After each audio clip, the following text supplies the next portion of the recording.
De la mesa directiva se complace en expresar su más cordial saludo al ministro de Justicia, señor Daniel Figalo Rivadeneira.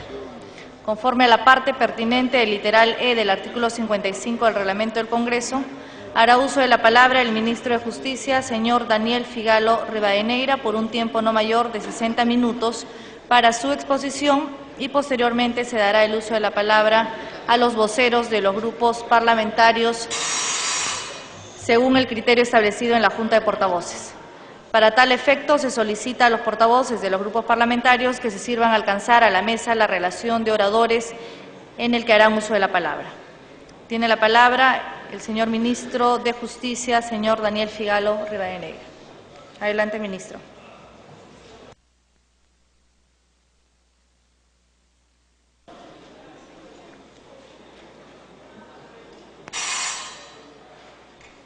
Señora Presidenta, por su intermedio saludo a la representación nacional, cumpliendo el deber democrático de dar cuenta al Congreso en mi calidad de ministro de Estado. Vengo con la frente en alto, con la confianza de quien viene con la verdad, con la seguridad de no haber cometido ilícito alguno, ni acto contrario a la ética y la moral. Explicaré con argumentos objetivos y con hechos probados cómo es que en mis reuniones con los procuradores y singularmente con los operadores de la Procuraduría Anticorrupción se han dado bajo el apego estricto de las normas que regulan mis funciones, tanto como ministro de Justicia y Derechos Humanos, como presidente del Consejo de Defensa Jurídica del Estado, manteniendo respeto escrupuloso a la autonomía funcional que es inherente a mi cargo. Nunca intervine para torcer voluntades hacia fines innobles o para favorecer a quienes la ley debe perseguir, y mucho menos para generar impunidad. Demostraré cómo en las reuniones materia de la denuncia de la abogada Vilcatoma, mi proceder fue transparente y orientado a coadyuvar desde el terreno de las funciones propias de mi cargo la defensa de específicos y legítimos intereses del Estado. Acreditaré cómo en caso del prófugo Martín Belaún del Ocio, nunca quise ni promoví o pretendí inducir a terceros hacia la vía de la colaboración eficaz o cualquier otro beneficio. 4 son los sucesos que han originado un conjunto de cuestionamientos, críticas y preocupaciones en los últimos días. El primero de ellos se encuentra referido en una reunión que sostuve el 15 de mayo, no recientemente, como podría pensarse, sino el 15 de mayo, con el ahora procurador anticorrupción Joel Segura, con la abogada Vilcatoma y el consejero presidencial en asuntos jurídicos Eduardo Roy Gates. El segundo, a un encuentro que por iniciativa del Ministerio Público, con fecha 17 de julio, sostuve con 3 miembros de ese órgano constitucional independiente y autónomo, a saber, la fiscal Rosario López Wong, coordinadora de la Unidad Central de Protección de Víctimas y Testigos, el fiscal superior Gustavo Quirós Vallejos y el fiscal provincial Marco Guamán Muñoz. Esto data del 17 de julio. El tercero, una conversación telefónica con la abogada Vilcatoma que tuvo lugar el 25 de noviembre último. Y el cuarto, a una reunión sostenida el 1 de diciembre con el procurador anticorrupción Joel Segura y la referida abogada, cuyo contenido también ha sido ilícitamente difundido por la exfuncionaria. Vale decir, enfatizar que ambos audios han sido editados y recortados. Con relación a cada uno de estos eventos plantearé las hipótesis falsas que se han formulado, acreditando objetivamente dicha falsedad. Narraré la verdad acerca de ellos y probaré dicha verdad con hechos objetivos. Primera hipótesis falsa, aproximémonos a ella. Sobre la reunión del 15 de mayo con el procurador Segura, la abogada, entonces procuradora adjunta Vilca Toma, y el consejero presidencial en asuntos jurídicos. Recuérdese que el procurador Segura es actual procurador anticorrupción. Recuérdese también que tanto el ex procurador Salas, el ex procurador Arbizu, a propósito de ciertos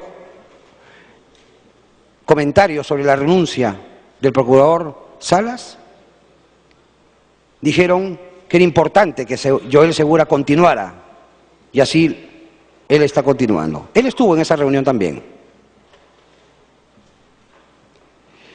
Como decía, la segunda reunión del 15 de mayo, sobre la reunión, del 15 de mayo con el procurador Segura, la ex procuradora Vilca Toma y el consejero presidencial de Asuntos Jurídicos, en primer lugar, se ha señalado que resulta irregular que mantenga reuniones con los procuradores públicos. Hay posiciones que establecen que el ministro de Justicia y Derechos Humanos no puede reunirse con los procuradores públicos. Yo creo que es importante aproximarnos a cómo funciona el sistema, cómo está compuesto el sistema y cuáles son las normas que lo gobiernan. De conformidad con el artículo 47 de la Constitución Política del Estado, la defensa de los intereses del Estado se encuentra a cargo de los procuradores públicos conforme lo que precise la ley. ¿Y cuál es la ley a que se hace referencia? Esta ley es aquella que fue aprobada por Decreto Legislativo 1068 y regula el sistema de defensa jurídica del Estado. El Consejo de Defensa Jurídica del Estado es presidido por el Ministro de Justicia y Derechos Humanos. El presidente del Consejo de Defensa Jurídica del Estado es el funcionario de mayor nivel jerárquico de los operadores del sistema y ejerce la representación del sistema. Los operadores del sistema son el presidente del Consejo de Defensa Jurídica del Estado, los miembros del Consejo, los procuradores públicos y el presidente del Tribunal de Sanción.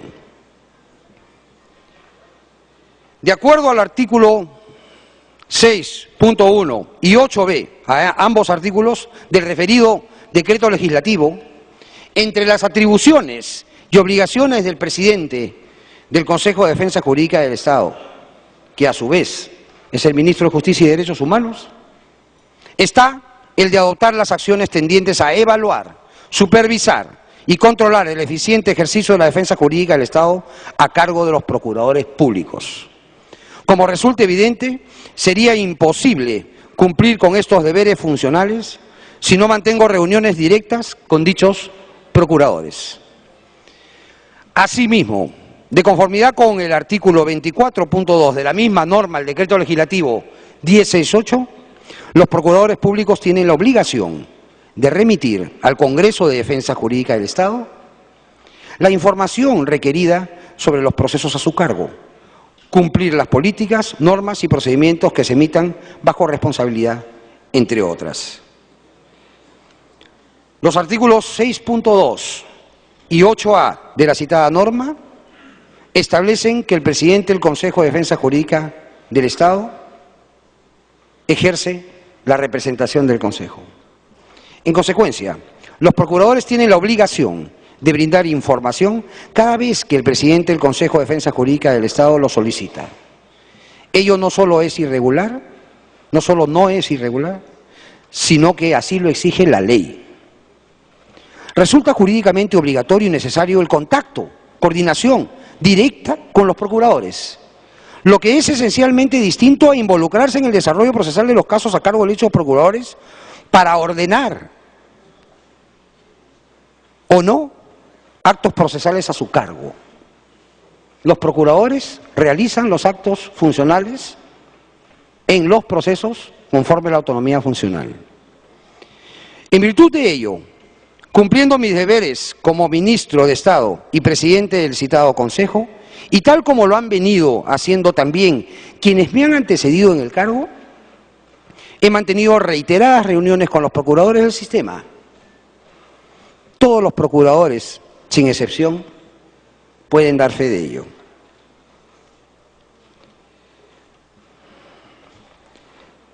Como decía, se afirma que resulta irregular, ya entendido cómo funciona el sistema y explicado de alguna manera para su entendimiento cómo es que una reunión entre el ministro de Justicia y Derechos Humanos y un procurador no es irregular, y conversar de casos tampoco es irregular.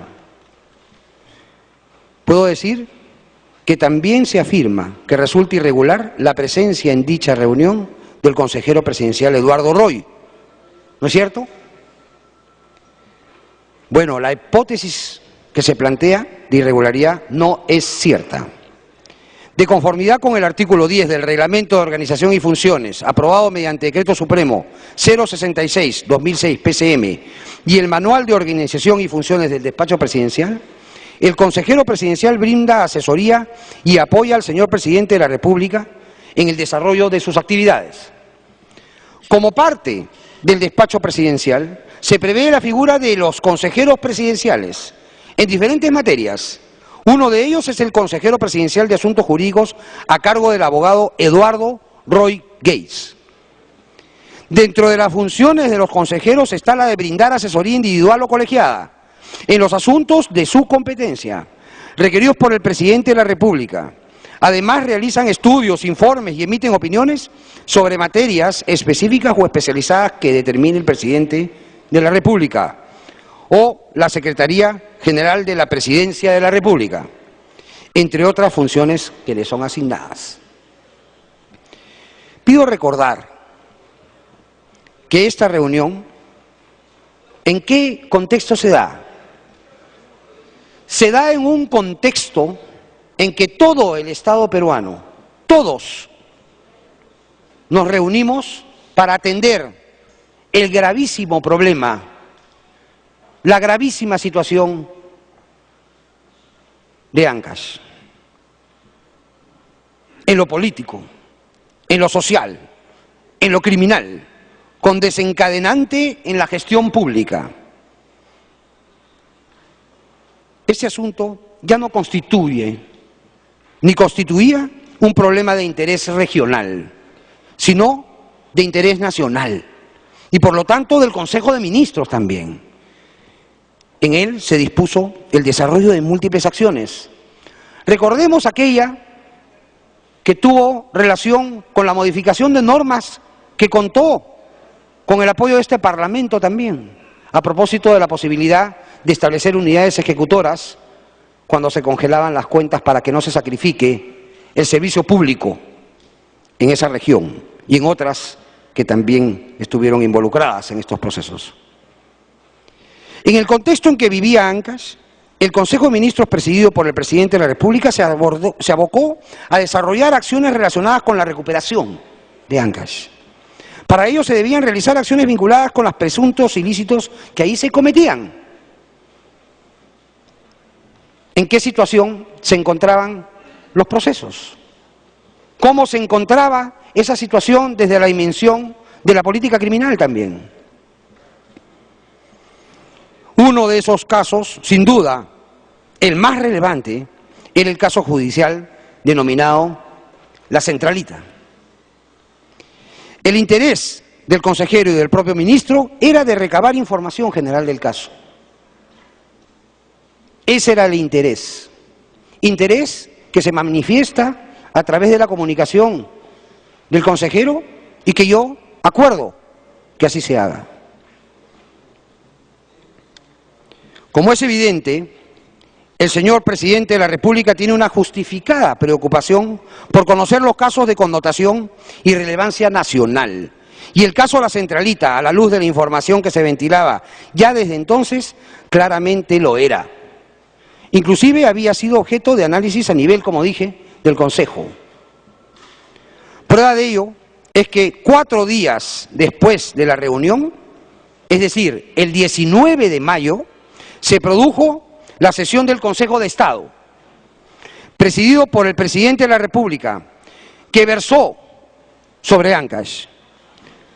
Resulta lógico que el gobierno haya requerido la información relevante sobre la materia a efectos de afrontar, respetando la autonomía de cada poder del Estado, de modo eficiente e interinstitucional, esta problemática de impacto nacional.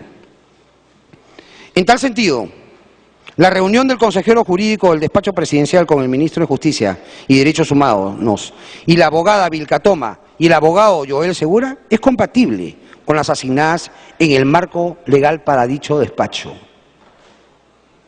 Es más, forma parte del ejercicio responsable de su labor, pues esta obedece al nivel de importancia que le da al señor presidente de la República en las acciones contra la corrupción y en las situaciones de mayor relevancia para nuestro país.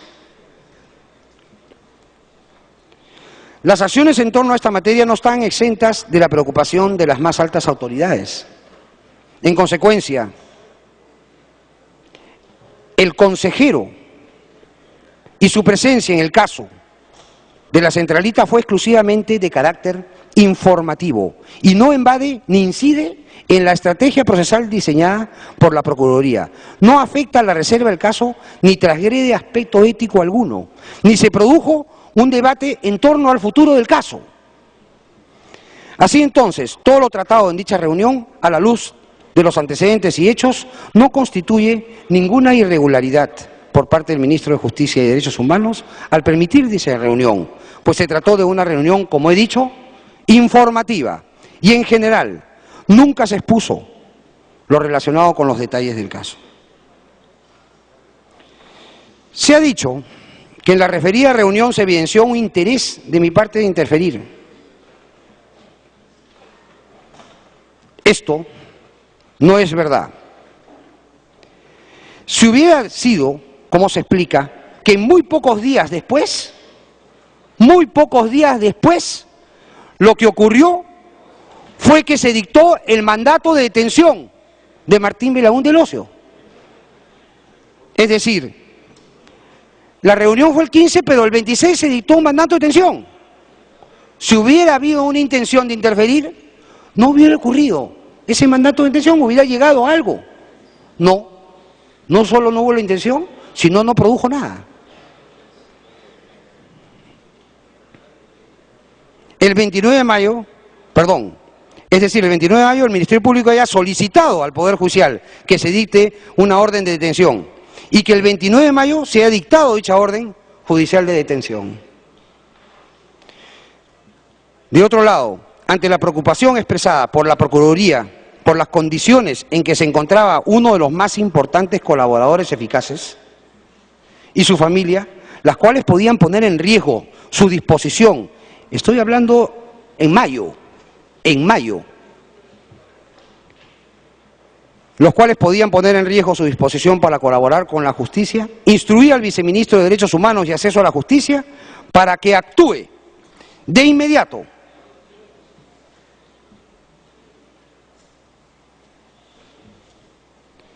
el viceministro, ante esa preocupación de la Procuraduría Anticorrupción, frente a un problema de un colaborador eficaz muy importante, visitó el día 1, 2, 3 y 4 de mayo al colaborador, su esposa e hija, que se encontraban en ambientes inadecuados, con el objetivo de coadyuvar a que se adopten las medidas orientadas a que se les brinde un trato digno a él y a su familia.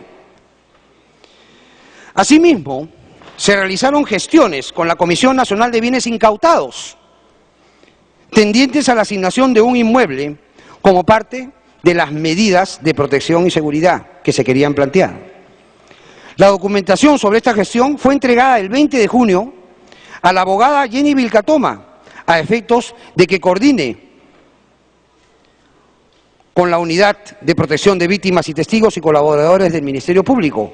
Acá tengo el file del bien inmueble que se consiguió y se paró para que se coordine con la Unidad de Víctimas y Testigos para trasladar a esa persona ahí, y se le entregó a la Procuraduría para que realicen las gestiones correspondientes con la unidad del Ministerio Público. Si nosotros pensáramos que queremos realizar acciones tendientes a impedir el progreso, conforme la Procuraduría lo estaba viendo, ¿cómo entonces generábamos todos estos espacios de colaboración? ¿Cómo entonces ocurrió que se produjeron los sucesos de detención?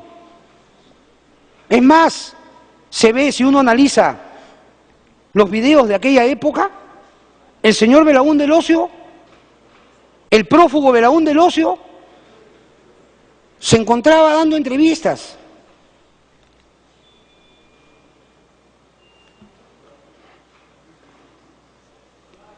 Si mi supuesta intención era debilitar la búsqueda de la verdad en caso Centralita, como he dicho, ¿cómo se explica que adopte estas medidas necesarias y esta aproximación importante que lo requería la Procuraduría Anticorrupción?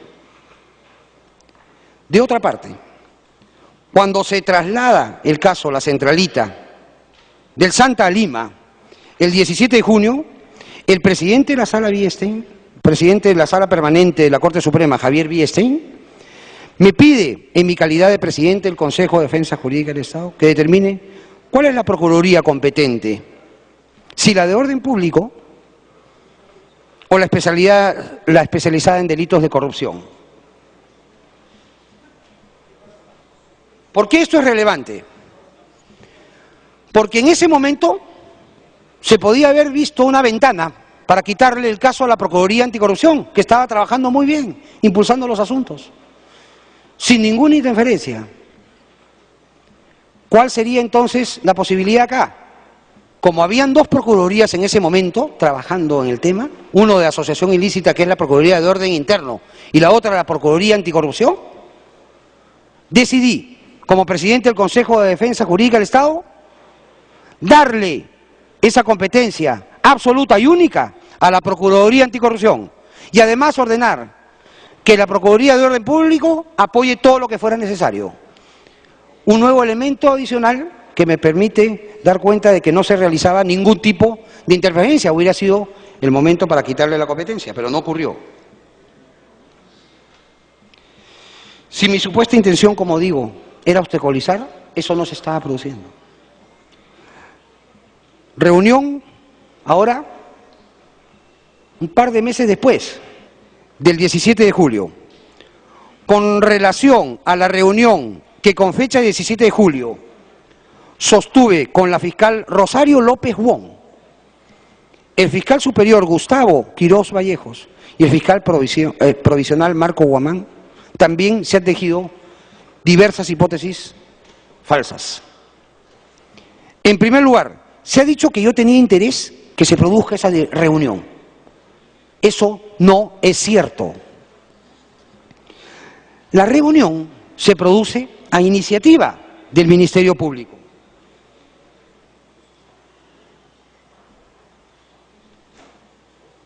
En efecto, con fecha 16, ya había recibido la secretaria de mi despacho una llamada de la secretaria de la Secretaría General del Ministerio Público para concertar una reunión.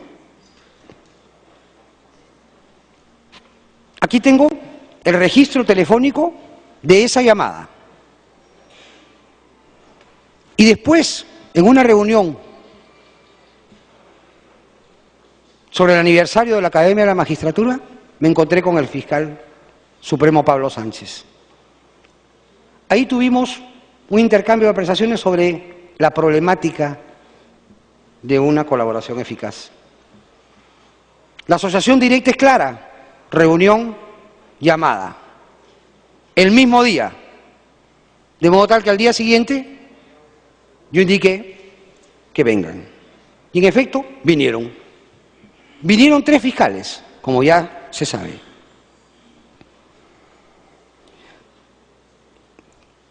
Como digo, al día siguiente la doctora López Bon asistió acompañada de otros 2 fiscales, uno de los cuales no conocía. Es más, nunca lo he visto más. Y luego, durante la reunión, supe que se trataba del fiscal Guamán, a cargo del caso de la Centralita.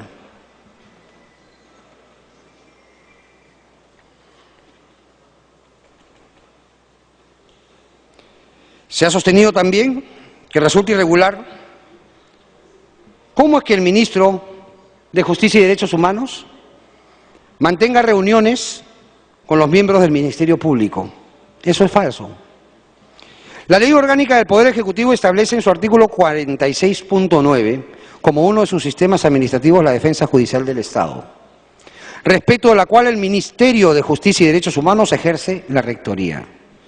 De conformidad con el artículo 7G de la Ley 29809, Ley de Organización y Funciones del Ministerio de Justicia y Derechos Humanos, y artículo 3 del Decreto Legislativo 1068, Decreto Legislativo del Sistema de Defensa Jurídica del Estado.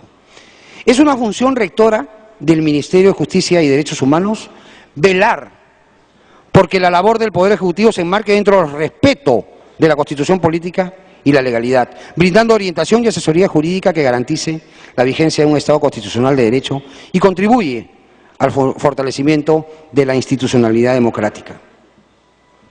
Asimismo, es una función específica promover una recta, pronta y eficaz administración de justicia. Para tal efecto, mantiene relaciones de cooperación y coordinación con los órganos de gobierno del Poder Judicial, Ministerio Público, Tribunal Constitucional, Consejo Nacional de la Magistratura y Academia de la Magistratura, así como las demás entidades y organizaciones vinculadas al sistema de justicia. A mayor abundamiento, debo señalar que el artículo 7 de la Ley Orgánica del Ministerio Público, el Ministerio de Justicia y Derechos Humanos puede formular exhortaciones a los fiscales en relación con el ejercicio de sus atribuciones. Finalmente, como lo ha sostenido el Tribunal Constitucional, el principio de separación de poderes establecido en el artículo 43 de la Constitución no debe ser entendido en su concepción clásica, esto es, en el sentido que establece una separación tajante y sin relaciones entre los distintos poderes del Estado. Por el contrario, exige que se le conciba, por un lado, como control y balance entre los poderes del Estado, checks and balance of powers, y por otro, como coordinación y cooperación entre ellos. Por otra parte, de acuerdo al artículo 16 del reglamento del Decreto Legislativo 1068, es una atribución del presidente del Consejo coordinar con los titulares del Poder Ejecutivo, Poder Judicial, Poder Legislativo, de los organismos constitucionalmente autónomos y de los organismos públicos los aspectos relativos a la defensa jurídica del Estado. Como se mencionó, esta reunión, de acuerdo a lo sostenido por la Secretaría General del Ministerio Público en su comunicación telefónica, fue solicitada por el titular de dicha entidad. En tal sentido, el Ministerio de Justicia sí puede reunirse y tratar con ellos los temas relativos a la defensa jurídica del Estado.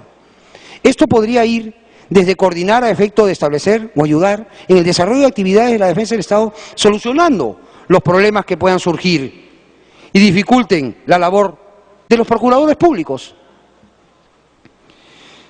Se ha dicho que en la referida reunión tuvo como objetivo influir en el Ministerio Público para favorecer al prófugo Belaún del Ocio y para presionar a la Procuraduría Anticorrupción en el caso Centralita. Nunca se habló en esa reunión sobre el individuo Belaún del Ocio, ni sobre la situación particular de ningún investigado o procesado. Niego eso enfáticamente. ¿Sobre qué versó dicha reunión? Según la recuerdo, versó en esencia sobre cómo debían darse las relaciones institucionales entre el Ministerio Público y Procuraduría Anticorrupción en relación a la colaboración eficaz. Pues se había presentado un problema en relación con uno de ellos, que estaría pidiendo beneficios incitado, decían, de alguna manera por la Procuraduría. Se referían al colaborador eficaz que también estaba relacionado con aquel edificio que nosotros habíamos conseguido para poder ayudar a esa situación. En la reunión, recuerdo que la fiscal López Wong, me indicó, y comentando sobre cómo eran las normas de la colaboración, que quien conducía el procedimiento de colaboración eficaz y las negociaciones era el Ministerio Público, y que en el desarrollo de dicha etapa participa la Procuraduría. Me comentó que no se debía confundir al colaborador eficaz con la figura de la víctima o el testigo. Incluso recuerdo que se me comentó que los colaboradores eran algunos hostiles, que mentían. Por otro lado, luego de un intercambio de opiniones generales, intervinieron los fiscales Quirós y Guamán. Y recuerdo que este último me encomendó algo respecto a esa exigencia que decían los colaboradores que las procuradurías le estaban diciendo: pida usted tal beneficio o no. Al respecto, yo hice un comentario que era el siguiente: pero si son personas que mienten, hostiles, ¿de qué se trata? No me traiga aquí asuntos relacionados con quejas de la Procuraduría. Lo importante aquí es que se determine qué consecuencias tuvo mi comportamiento como ministro de Justicia y Derechos Humanos y como presidente del Consejo de Defensa Jurídica del Estado al respecto. Lo cierto es que continué dejando trabajar a los órganos competentes sin ningún tipo de interferencia. Más bien apoyaba cuando la Procuraduría me lo solicitaba. Y siempre dispuesto a dar el apoyo correspondiente, como digo, a la Procuraduría. Si no hubiese sido así, ¿cómo se explica que posteriormente a dicha reunión, el 15 de septiembre, el ex procurador anticorrupción Cristian Salas haya manifestado en un escrito dirigido al Ministerio Público lo siguiente, que era un escrito del 15 de septiembre, 2 meses después, que pedía y reclamaba la separación del fiscal Guamán? Se produjo ese escrito a propósito del ejercicio autónomo de su deber funcional en el caso, conforme a su criterio de evaluación de lo que estaba pasando. Esas son sus consideraciones planteadas en el expediente. Y en relación a dicha reunión, el entonces procurador anticorrupción, Cristian Salas, dijo: el suscrito, esta es una afirmación que es dicha luego de que se refiere a la irregular presencia de Guamán ahí, conmigo. Dijo, respecto de esa reunión: el suscrito no ha recibido un solo comentario o indicación alguna de parte del Ministro de Justicia y Derechos Humanos respecto a nuestra actuación funcional y legal en el caso de la Centralita. Lo que ha sido una característica constante en esta gestión, permitiéndosenos denunciar, impulsar las investigaciones y litigar contra cualquier funcionario particular que esté presuntamente vinculado a un delito contra la administración pública. Ello en completo respeto por nuestra autonomía funcional y evidenciando la política desplegada por el Estado de verdadera lucha contra la corrupción, caiga quien caiga, cueste lo que cueste y siempre conforme a ley. Yo no le dije al procurador que ponga esto lo puso él en un escrito que está en el expediente. Y fue presentado 2 meses después de esa reunión. ¿Cómo se puede decir entonces que se estaban desarrollando actos que conspiraban contra el trabajo de la Procuraduría?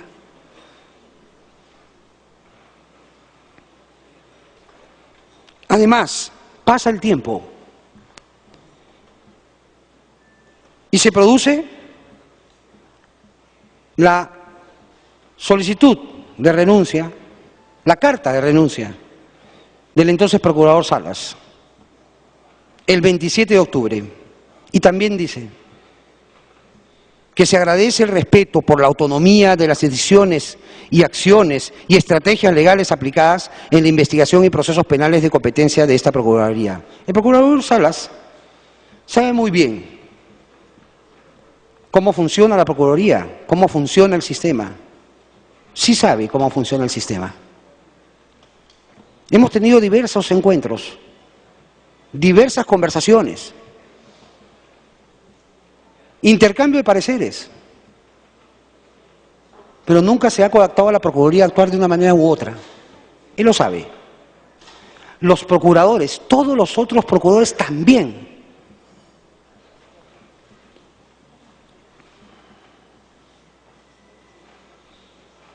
También ha dicho el procurador, en ese momento procurador Salas,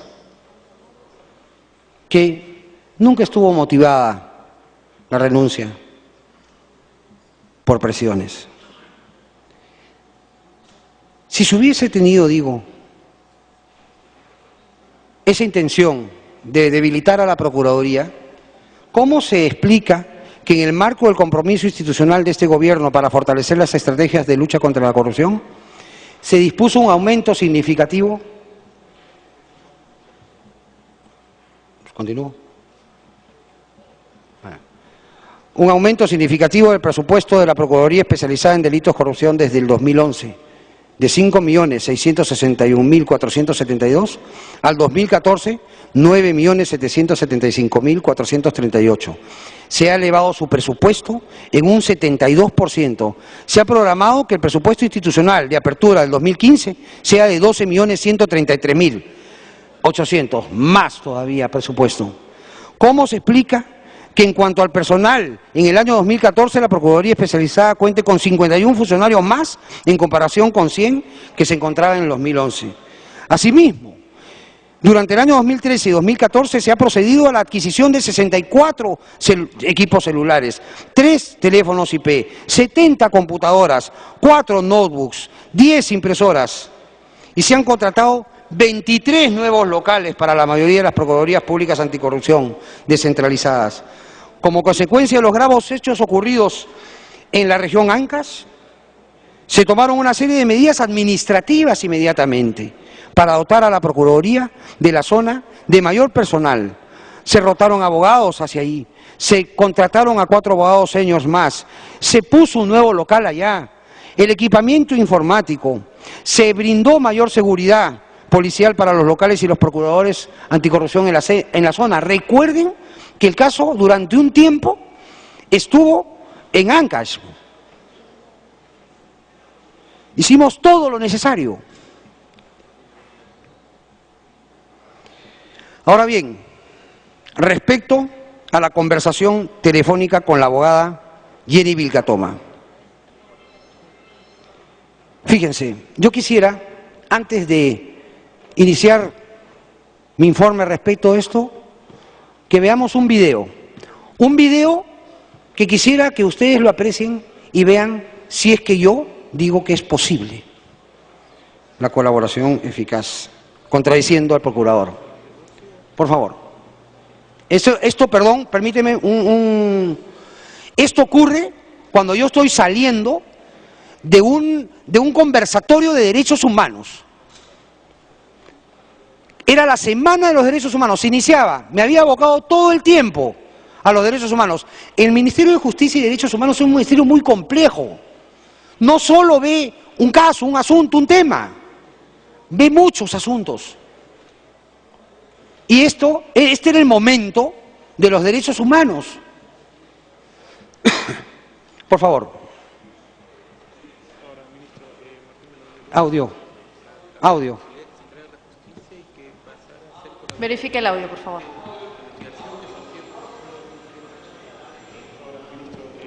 Más alto, por favor, si podría, Presidenta. Un momentito, vamos a verificar primeramente el audio. Investigación que se inicie por los presuntos vínculos con... Ahora, ministro Martín Melón. Nuevamente retrocédalo. ¿Habría la posibilidad de que se entregue a la justicia? Gracias, Presidente. Ahora, ministro Martín Melón del Ocio, ¿habría la posibilidad de que se entregue a la justicia y que pasara a ser colaborador eficaz en esta investigación que se inicie por los presuntos vínculos con el gobierno del presidente Ollanta? ¿Cuál investigación por los presuntos La vínculos? comisión en el Congreso está pidiendo... No, pero el entregarse, cuando uno se refiere, hay que tener cuidado, cuando uno se refiere a entregarse, se entrega al requerimiento de la justicia penal. Y la justicia penal está investigando los hechos relacionados con el caso denominado La Centralita. ¿no? Y ese es el requerimiento del juez. Entonces, bueno, él tendrá que evaluar esas circunstancias. Yo no puedo, digamos, meterme, ¿no es cierto?, en la cabeza de esta persona. ¿Alteraría algo en que sea colaborador eficaz en esta investigación que se inicia ahora por la Centralita? Siempre en el escenario del derecho existe lo que se llama la justicia penal premial. ¿Qué significa eso? Significa que cuando una persona que se ve involucrada en un proceso admite culpabilidad y además brinda información relevante y eficaz para el logro de la persecución penal, entonces puede ser considerado por el fiscal y por los jueces como un colaborador eficaz. Y frente a esa colaboración va a recibir un premio, digamos, se le puede reducir la pena, se puede seguir su procesamiento en libertad, diferentes posibilidades que tiene el fiscal. Y él tiene la posibilidad, si es que se ingresa, de solicitar esto al fiscal y el fiscal, dentro de esa evaluación, verá si se lo otorga, ¿no? Pero usted no puede que sea colaborador eficaz porque el proceso sería reservado y ya no se conocerían las vinculaciones con Palacios, por ejemplo. ¿Pero por qué dice eso? No, eso no es cierto, ¿no? Lo que sucede es que las investigaciones fiscales son reservadas, pero siempre eso al final, para la situación vinculada con la sentencia de esta persona o con la sentencia final, es pública.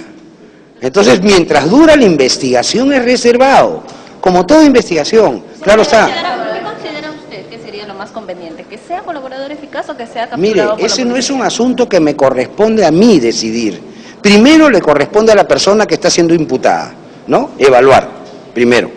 Evaluar, porque como vuelvo a repetir, para solo la educación de la comunidad, lo vuelvo a repetir, el colaborador eficaz primero tiene que admitir culpabilidad, primero. Segundo, tiene que brindar información, pero no solo información cualquiera, sino que sea eficaz para lograr la persecución. Tiene que ser corroborada también por el fiscal.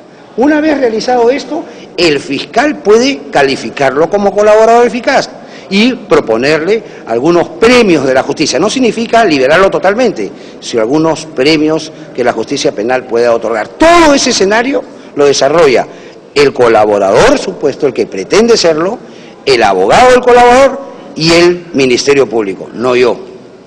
Ese es el asunto.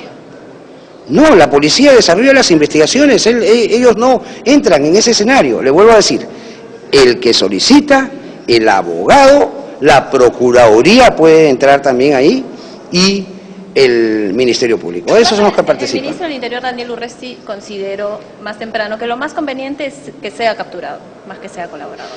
Bueno, lo que pasa es que esa es la labor del Ministerio del Interior y la Policía Nacional del Perú. O sea, ellos están buscándolo para capturarlo, claro, dentro del ámbito de lo que significa sus operaciones, ellos quieren capturarlo. Está muy bien la declaración del ministro Daniel Urresti en ese sentido. Por eso le preguntaba desde su punto de vista qué es lo más conveniente, qué es lo que considera. Para la policía lo que quiere es capturarlo.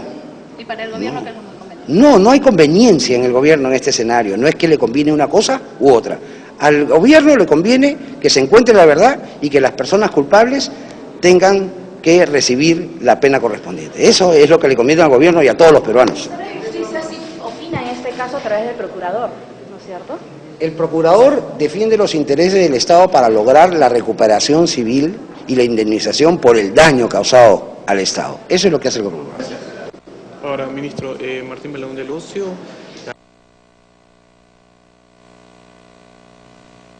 Continúe. Gracias, presidenta.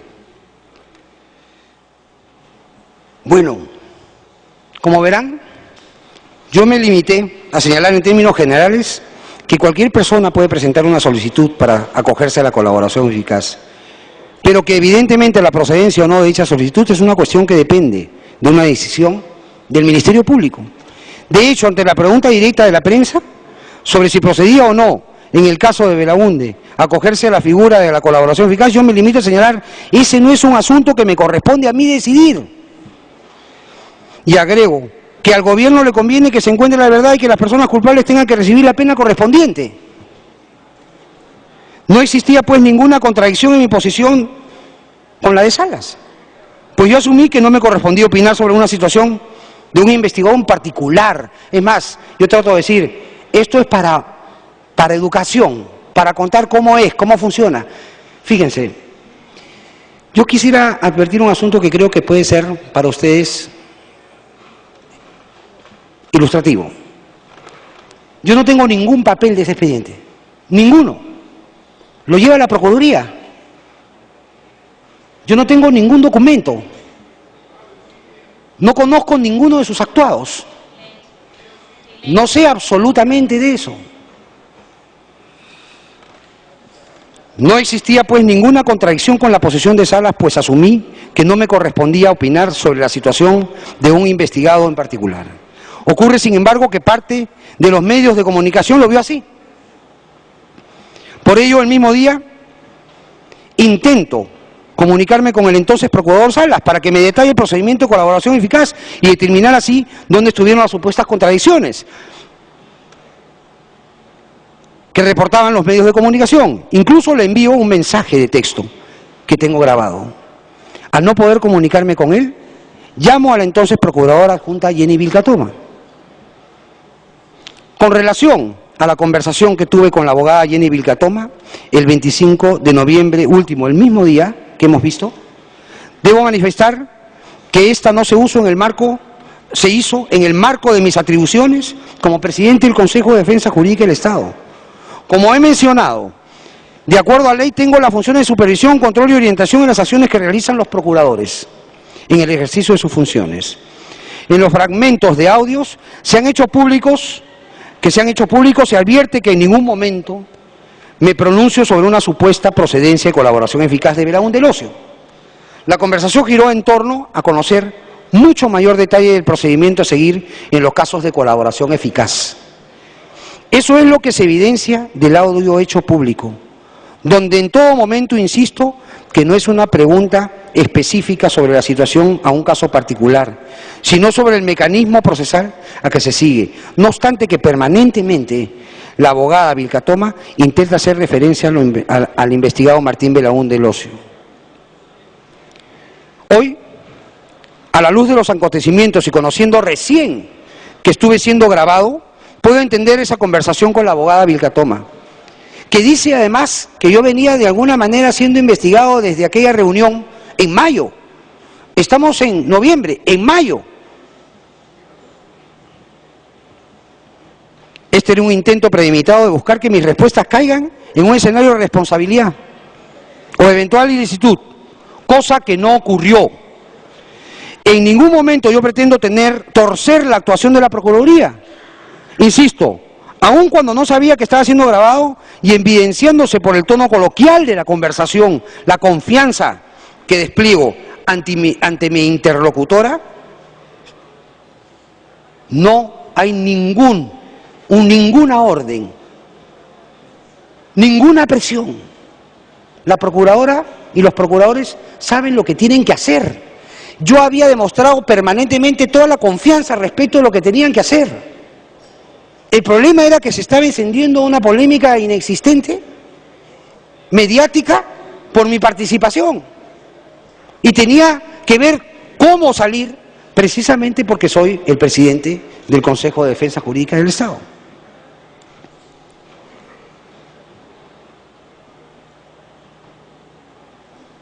Yo creo, señores, congresistas por su intermedio,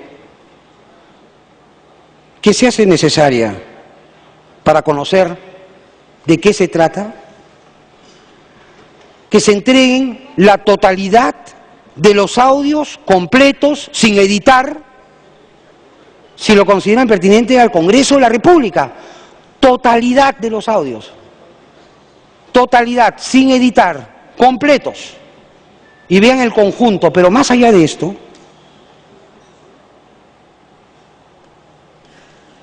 quisiera decirles que esta circunstancia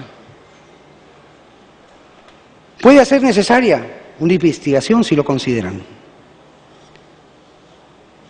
Reunión del ministro con el procurador especializado en delitos de corrupción, Joel Segura, y la ex procuradora especializada adjunta en delitos de corrupción, en ese momento, Jenny Vilcatoma.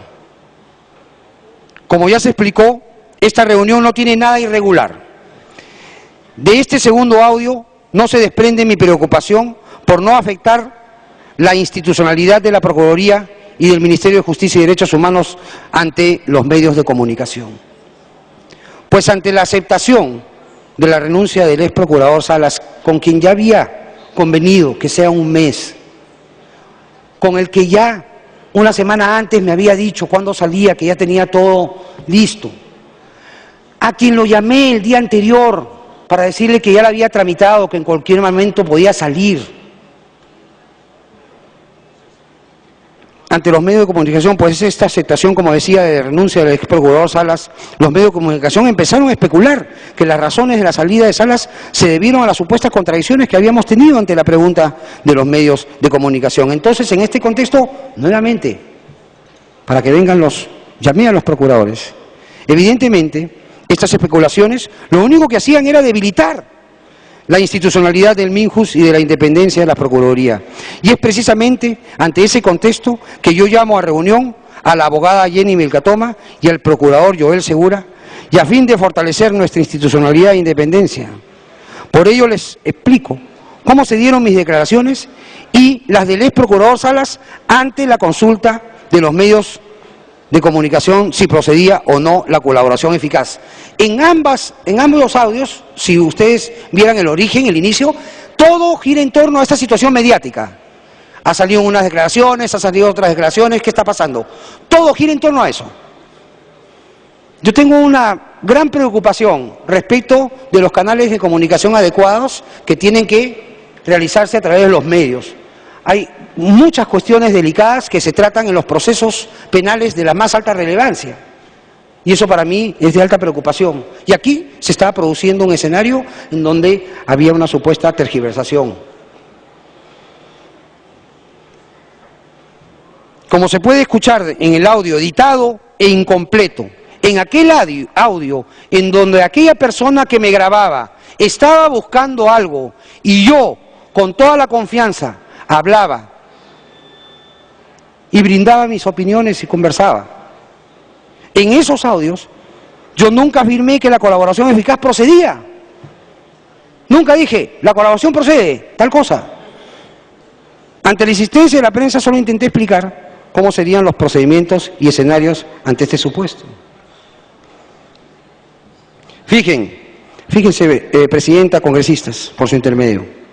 Les explico entonces a los procuradores adjuntos, a pesar de no haber afirmado a los medios de comunicación que la colaboración eficaz de Belaúnde de Olosio no había afirmado que ésta procedía, esto seguramente por desconocimiento o porque yo no fui muy claro y además no soy especialista en derecho penal, publicaron notas tituladas: Figallo desautoriza a Salas, Belaúnde sí puede ser colaborador eficaz.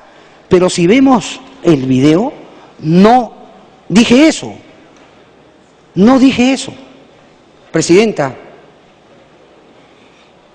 representación nacional, cosa que, como ya hemos visto, es precisamente para evitar esta desinformación, por supuesto involuntaria, de los medios de comunicación, pero que parte de una falta de precisión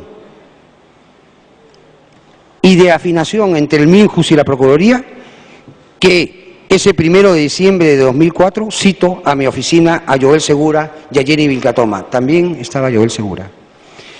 La idea era establecer una coordinación sobre las declaraciones en los medios de comunicación, que básicamente consistía en que me avisen inmediatamente cuando hayan realizado alguna declaración a los medios de comunicación sobre algún tema en particular. Esto con la finalidad de estar al tanto y evitar que por falta de conocimiento en detalle de los casos yo dé una declaración que pueda llevar a confusión o desinformación a la opinión pública, tal como nos ocurrió con el ex procurador Cristian Salas. En ningún momento, como afirma la señora Vilcatoma, yo trato de presionarlos para que planteen la colaboración eficaz de Martín Belaúnde. Es más, les digo que no solo quiero ser la mujer del César, sino parecerlo, y que por ningún motivo, nunca vayan a tomar alguna conversación conmigo como una presión. Y eso queda bien claro en los audios. ¿Por qué insistir que hay una intencionalidad de mi parte? También insisto que no quiero entrar en el detalle de los casos a su cargo. En suma, lo que quería era salir a la prensa para zanjar este aparente malentendido, manteniendo fortalecida la institucionalidad de la Procuraduría Pública Anticorrupción ante la opinión pública. Sin embargo, quiero informar sobre un hecho poco conocido. pero muy importante para este caso. Muy importante para este caso. En base a información periodística aparecida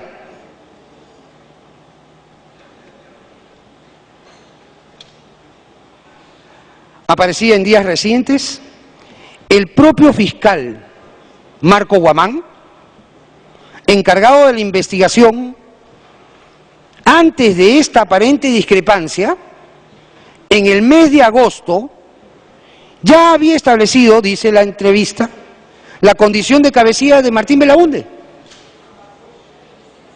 Y por tanto, desde ese momento, según dice, ya no califica como colaborador eficaz, en el mes de agosto.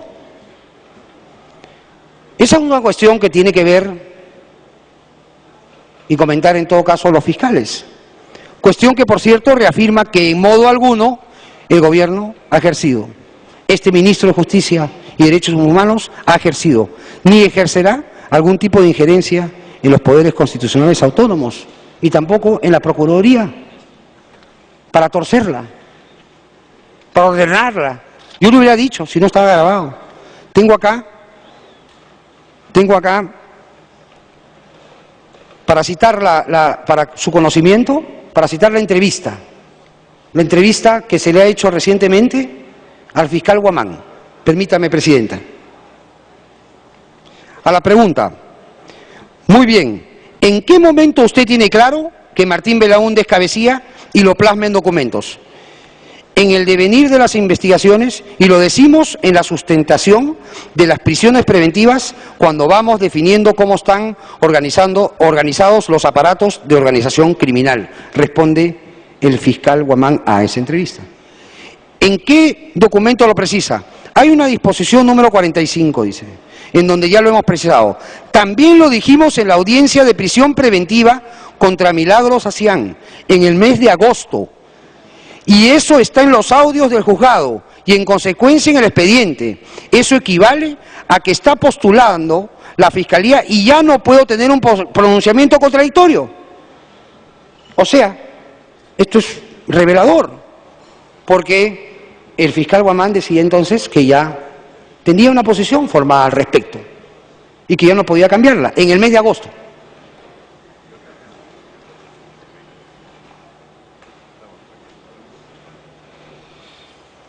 Señora Presidenta, señores congresistas, el Ministerio de Justicia y Derechos Humanos es el asesor jurídico del Poder Ejecutivo.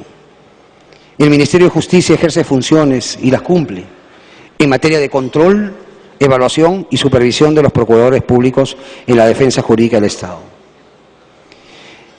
El Ministro de Justicia y Derechos Humanos respeta plenamente el ejercicio de funciones de los procuradores públicos en el marco de la Constitución, las leyes, las normas del sistema de defensa jurídica del Estado, y que no realiza intromisiones ni en el funcional ni en la conducción procesal de los casos a su cargo.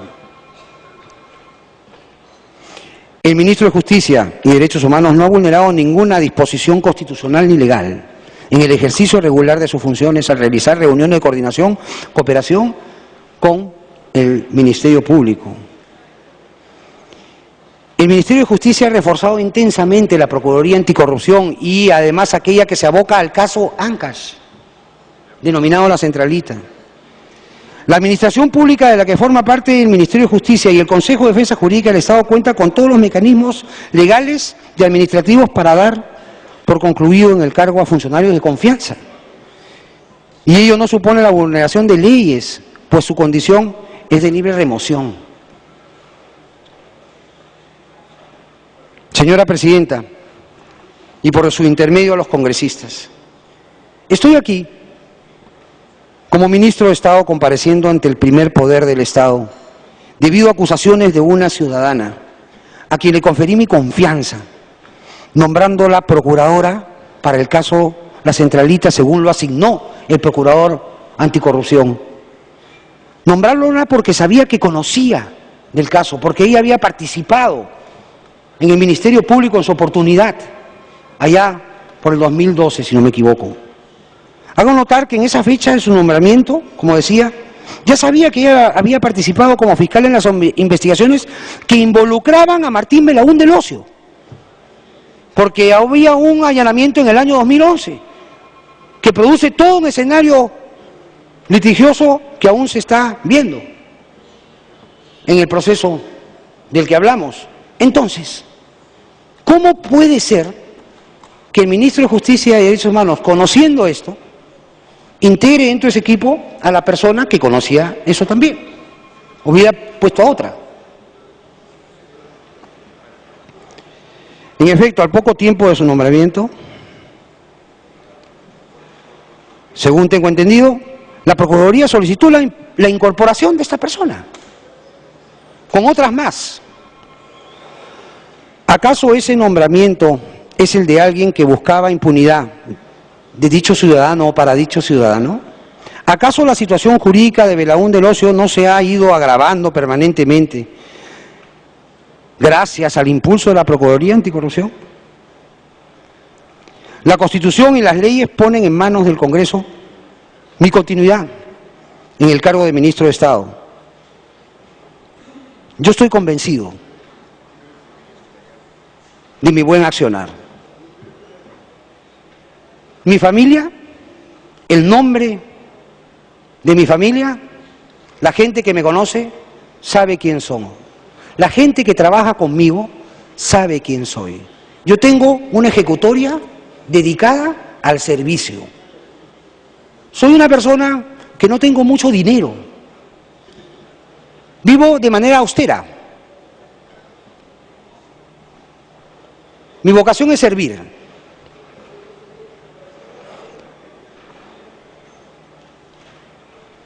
Convencido de mi buen accionar, estoy seguro que el Congreso de la República tomará una decisión responsable. Y no tengo ningún problema de que todo lo que se considere necesario se investigue y que se entregue incluso audios, expedientes, testimonios de jueces, fiscales, procuradores, todos los expedientes, todo lo que necesiten. Se produzca también el levantamiento del secreto de las comunicaciones si ustedes lo consideran. Todo, absolutamente. Yo estoy a disposición. Asimismo, en este momento, Presidenta, considero importante señalar que esto no es un sainete ni una serial de televisión en capítulos. Los audios que presuntamente fueron grabados están haciéndose públicos a cuentagotas, editados en partes, descontextualizados, manejando una estructura especial. Insisto, audios editados, cortados, grabados, buscando un propósito. A aquella persona que le dio la confianza para que trabaje en uno de los casos más importantes, a su jefe, al ministro. Audios en donde no se encuentra absolutamente ni una orden, ninguna orden, ninguna amenaza si no se cumple una orden. Y yo no sabía que estaba siendo grabado. A propósito que se colocaban esos elementos como para que yo desarrolle una posición al respecto. No sabía que estaba siendo grabado. Y hablaba, como decía, en forma coloquial, distendida.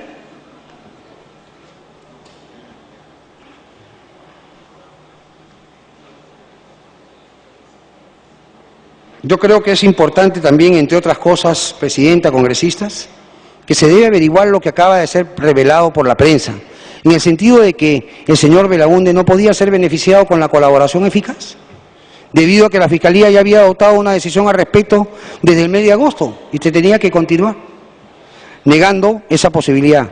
¿Cómo es que entonces yo podía haber promovido algo imposible de lograr? ¿Quiénes conocían este hecho? Ciertamente los fiscales concernidos pueden arrojar las luces necesarias para que el Pleno y el Congreso tome decisiones adecuadamente. Muchas gracias, Presidente.